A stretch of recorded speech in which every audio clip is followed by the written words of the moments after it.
जय हिंद एवरीवन, स्वागत है आपका वी नेशन ट्रिपल वन के एक नए एपिसोड में, जहां आपके लिए लेकर आते हैं इंडियन डिफेंस के प्रमुख अपडेट्स को। सबसे पहले तो चैनल को सब्सक्राइब करना मत भूलिएगा। आज की अपनी अपडेट की हम शुरुआत करने वाले हैं फतेह 2 मिसाइल को लेकर आई एक रिपोर्ट से। हम सब ये बातें भली भांति जानते हैं कि हरियाणा के सिरसा के ऊपर MRSAM के द्वारा जो फतेह 2 मिसाइल है इसको इंटरसेप्ट किया गया था, लेकिन अब जो तस्वीरें हैं वो खुलकर सामने आ रही हैं। पाकिस्तान ने एक नहीं बल्कि कई फतेह 2 मिसाइल्स को भारत की तरफ फायर किया है और इनमें से एक भी मिसाइल जो है ये भारत की धरती पर टच भी नहीं कर पाई। इसमें MRSAM और आकाश जैसे सिस्टम्स ने एक महत्वपूर्ण भूमिका निभाई है। हालांकि रिपोर्ट्स क्लेम करती हैं कि सिरसा के ऊपर जो मिसाइल इंटरसेप्ट करी गई थी वो भी शायद आकाश की तरफ से की गई हो, लेकिन कुछ सोर्सेज यहाँ पर MRSAM को कोट कर रहे हैं। लेकिन चाहे जो भी हो, दोनों इंडिजिनस सिस्टम है और इन्होंने एक भी फतेह 2 मिसाइल को भारत की जमीन पर लैंड नहीं करने दिया। पाकिस्तान ने इस मिसाइल की सहायता से भारत के अलग अलग बेसिस को टारगेट बनाने का प्रयास किया था,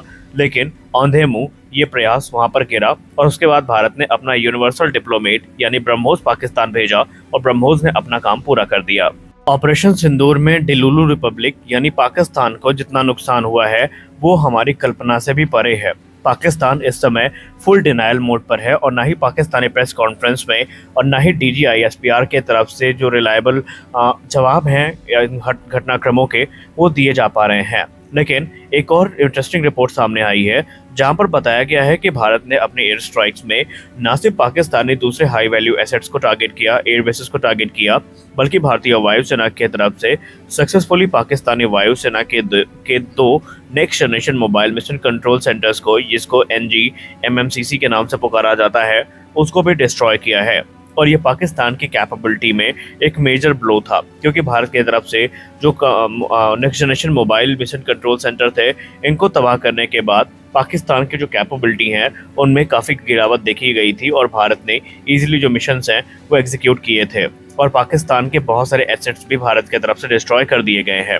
ऑपरेशन सिंदूर में भारतीय नौसेना की भूमिका को लेकर हमेशा प्रश्न चिन्ह बना रहा, क्योंकि इंडियन मीडिया ने ऐसा दिखा दिया था कि कराची पर अटैक कर दिया गया, इंडियन नेवी कराची पहुंचने वाली थी। खैर, भारतीय नौसेना ने स्पष्ट कर दिया है कि उन्होंने जो पाकिस्तानी सीमा है उसको पार नहीं किया था, लेकिन भारतीय नौसेना ने यह भी बता दिया है कि तैयारियां पूरी थी। भारतीय नौसेना की तरफ से रिपोर्ट्स में बताया जा रहा है कि भारतीय नौसेना ने टोटल 36 वॉरशिप्स और सबमरीन्स को डिप्लॉय किया था कराची के पास, जहां पर INS विक्रांत भी शामिल था, जो कि किसी भी एक आदेश के चलते पाकिस्तान पर अटैक करने के लिए तैयार थे। जी हाँ, भारतीय नौसेना भी पाकिस्तान पर जो मैसिव स्ट्राइक्स हैं वो करने के लिए पूरी तरीके से तैयार थी। भारतीय नौसेना की जो कैरियर बैटल ग्रुप है ये पूरी तरीके से ब्रह्मोस जैसी घातक मिसाइल से इक्विप थे, जो कि एक आदेश मिलने पर कराची बंदरगाह को एक मैदान में तब्दील करने की क्षमता रखते थे। और अगर ऐसा होता तो पाकिस्तानी नौसेना को तो इसका नुकसान उठाना ही पड़ता, लेकिन जो तुर्किश वॉरशिप वहां पर थी वो भी मटिया मीट कर दी जाती। और ब्रह्मोस का आतंक क्या है, ब्रह्मोस क्या कर सकती है, इसके बारे में शायद ही हमें आपको बताने की ज़रूरत है। जब मैंने आज दोपहर में वीडियो बनाई कि पाकिस्तान के F-16 और AWACS को जो डैमेज है वो पहुंचा है, उसके बाद कई सारे लोगों के मन में ये प्रश्न आए कि क्या वाकई ऐसा हुआ है, क्या पाकिस्तान जो है इतना नुकसान उठा सकता है और ये क्या जो इंडियन क्लेम है ये इंडियन मीडिया के हवाले से है या वाकई जो प्रूफ है वो सामने है। तो प्रूफ के तौर पर हमने आपको सेट इमेजेस दिखाई थी, जहां पर आप सीधे तौर पर देख सकते थे कि जो बुलारी एयरबेस का मेन हैंगर था वो डैमेज था और वहां पर आपको एक एयरक्राफ्ट भी दिख रहा है। लेकिन अब इस बात की पुष्टि इंडियन मीडिया पर अगर आपको नहीं भरोसा है तो चलिए हम आपको पाकिस्तानी मीडिया से करवा देते हैं। पाकिस्तान के former air marshal Masood Akhtar ने हाल ही में एक इंटरव्यू दिया है जो कि शोरब बरकत को है, और इस इंटरव्यू के दौरान उन्होंने स्पष्ट तौर पर कहा है कि ब्रह्मोस अटैक ने अपेक्षाकृत बहुत ज़्यादा नुकसान पाकिस्तान को पहुंचाया है। और उन्होंने कहा कि हमने एयरबेस के अधिकारियों से बात करी, जहां पर बात करने के बाद उन्हें यह पता चला कि भारतीय वायुसेना की तरफ से जो एयर स्ट्राइक करी गई थी उसमें बुलारी एयरबेस में पाकिस्तान का जो F-16 है और AWACS है इनको डैमेज हुआ है। यानी कि स्पष्ट है कि भारत की जो ब्रह्मोस स्ट्राइक थी इसने पूरी तरीके से पाकिस्तान के उस बड़े हैंगर को तबाह किया था भीतर से, जहां पर पाकिस्तान ने अपना जो साबका AWACS है और F-16 है उसको पार्क किया था। हालांकि आपको बता दें कि स्पष्ट तो पहले ही सामने हो गया था, लेकिन कुछ लोग ऐसे थे जो इसको फर्जी मान रहे थे। और मैंने दोपहर में भी कहा था, मैं आपको फिर बोल रहा हूँ, आप कुछ दिन रुकिए। ये जो 6-0 की थ्योरी चल रही है पाकिस्तान के अंदर कि हमने भारत के 6 तैयारे मार गिराए, हमारा एक भी नहीं गया, अभी वो अगर उल्टा इनके ऊपर ही ना आ जाए तो आप बोलिएगा, क्योंकि हमने आपको कई बार कहा है कि मिराज 5 का मलबा भारत में मिला है और अभी आप धीरे धीरे देखते जाइए कि यहाँ पर क्या क्या मिलता है, क्योंकि रिपोर्ट स्ट्रांगली ये इंगित कर रही हैं कि पाकिस्तान ने इस पूरे कॉम्बैट में अपने F-16 और अपने JF-17 थंडर्स को भी गंवाया है। बस ज़रूरी है कुछ ऐसे सबूत के सामने आने की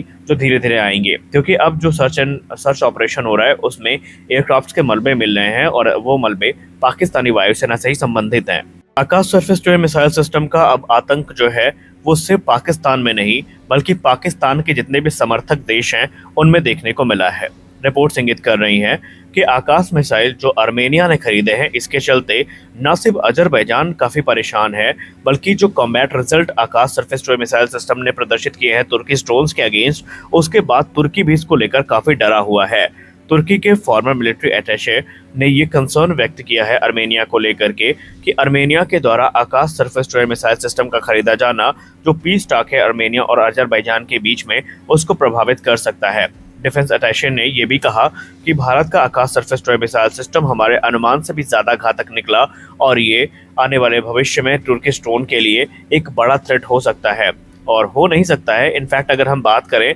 तो आकाश अब एक बैटल प्रूवन सिस्टम है जिसने एक भी तुर्किश ड्रोन को, एक भी मिसाइल को भारत की सरजमीन पर गिरने नहीं दिया है और अब इसका खौफ जो पाकिस्तान और उसके अलाइड नेशंस हैं उनमें भी देखने को मिल रहा है।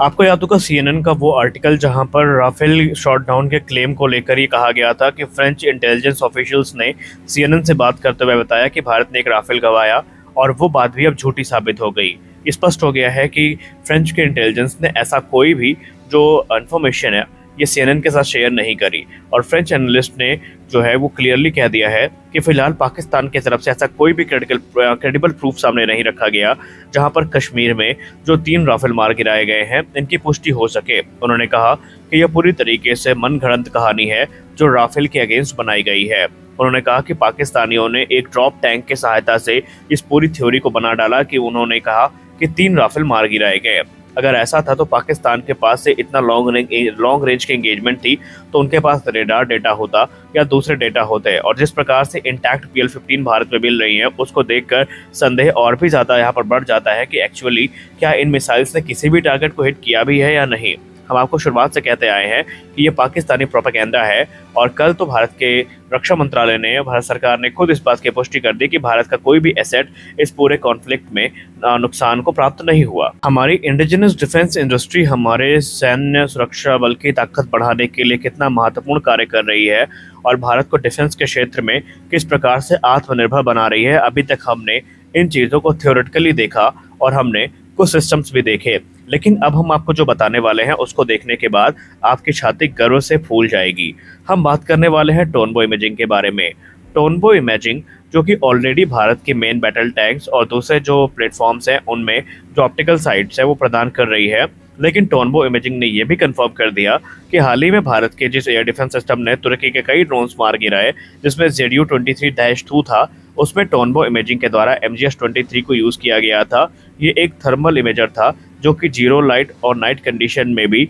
देख सकता था और इस साइट की सहायता से ही भारत ने जो पाकिस्तानी ड्रोन्स हैं उन्हें रात के घने अंधेरे में भी डिटेक्ट किया और सक्सेसफुली उनको मार गिराया। टोनबो इमेजिंग ने यह भी कहा कि आने वाले भविष्य में इस प्रकार के सिस्टम्स हमें और भी देखने को मिलने वाले हैं। पाकिस्तान के साथ ऑपरेशन सिंदूर को पूरा करने के बाद भारतीय थल सेना आराम करने के मोड में नहीं है और भारतीय थल सेना की तरफ से वेस्ट बंगाल में तीस्ता जो फील्ड है यहाँ पर तीस्ता प्रहार नाम से एक युद्ध अभ्यास को आयोजित किया गया है। यहाँ पर आपको भारतीय थल सेना के पिनाका और दूसरे जो multi barrel rocket launcher system है ये देखने को मिल जाएंगे। जो मेन बैटल टैंक्स हैं इनके साथ जो युद्ध अभ्यास है वो शुरू किया गया है। वहीं स्पेशल फोर्सेस ने भी इस युद्ध अभ्यास में हिस्सा लिया है और यहाँ पर इसको एक संदेश के तौर पर देखा जा रहा है बांग्लादेश के लिए, क्योंकि बांग्लादेश भी इस समय काफ़ी ज़्यादा आउट ऑफ कंट्रोल होता जा रहा है और बांग्लादेश हद से आगे बढ़कर भारत को धमकी देता नजर आ रहा है। और ऐसे में जो तीस्ता प्रहार है ये उनके लिए भी एक संदेश है कि ऑपरेशन सिंदूर के बाद कोई और भी ऑपरेशन हो सकता है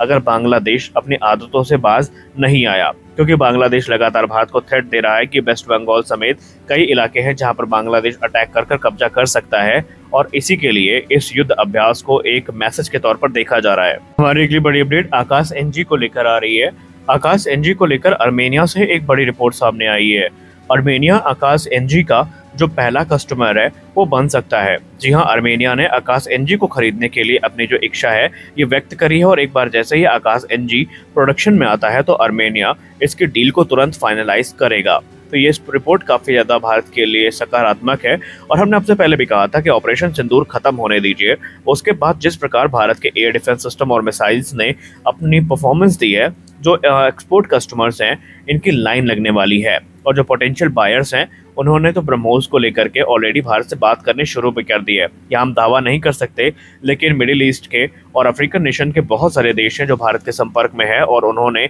ऑपरेशन सिंदूर के बाद भारत से जो बातचीत है उसको बढ़ाया है। तो आज के इस वीडियो में बस इतना ही। मिलते हैं अगले वीडियो में कुछ और अपडेट्स के साथ। आशा करते हैं वीडियो आपको अच्छी लगी होगी। वीडियो अच्छी लगी तो वीडियो को लाइक करिए, नए चैनल को सब्सक्राइब करिए। मिलते हैं अगले वीडियो में, तब तक के लिए जय हिंद।